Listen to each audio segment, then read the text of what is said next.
Hi, my name is Peter Vogl, and in this lesson we're going to have some introductory thoughts on bar chords. There's some techniques I can teach you that'll get you quicker results. So go ahead and print out the notation ahead of time, and let's get started with the G bar chord. We'll start with the G major bar chord. Looks like this. The trick with a bar chord, or the definition of a bar chord, is when we have our first finger pressing down a bunch of strings or all of the strings. In this case, it's going to be all of them. The real trick to learning how to make bar chords is to place the other fingers down first. So before you place the bar down, I want you to put the third finger on the 5th string, 5th fret, the pinky on the 4th string, 5th fret, and the second finger on the 3rd string, 4th fret. Once you have that down, then place your bar in the 3rd fret all the way across the strings. That will get you in good position to start with. Notice my first finger is very parallel and very close to the fret in front of it. I'm also rolled back a little bit on this side of the finger. Not on this side, but on that side.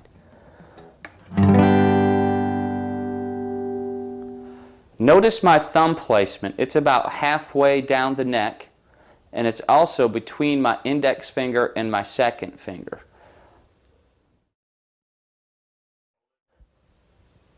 You may also want to play around with the height of your index finger.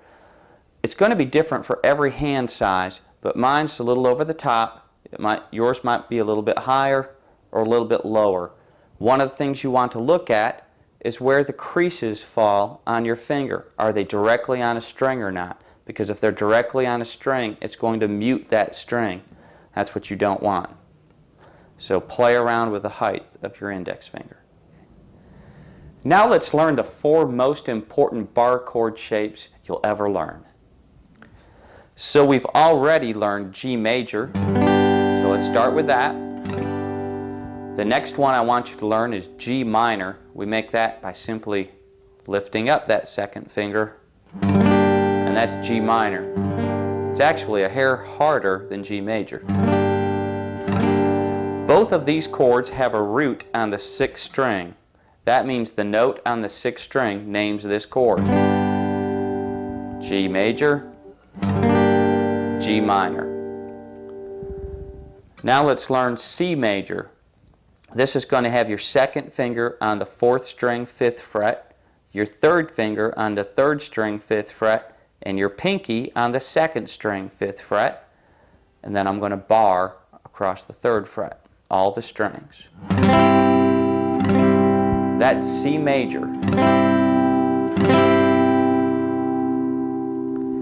And finally, the 4th and last important bar chord to learn today is C minor.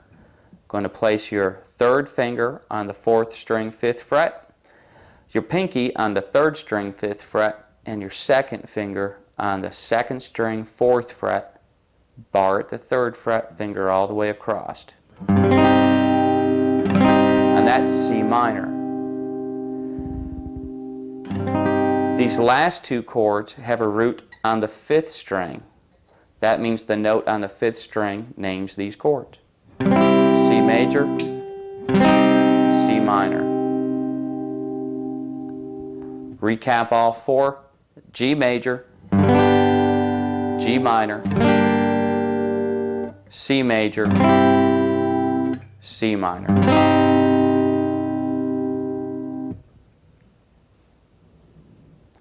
Bar chords may take some patience. You may need to work at them every day and develop some strength in your left hand. Do them like doing push-ups. They might not sound all that great at first. Do them anyway. Your hand will get stronger. You'll get used to making them. My name is Peter Vogl,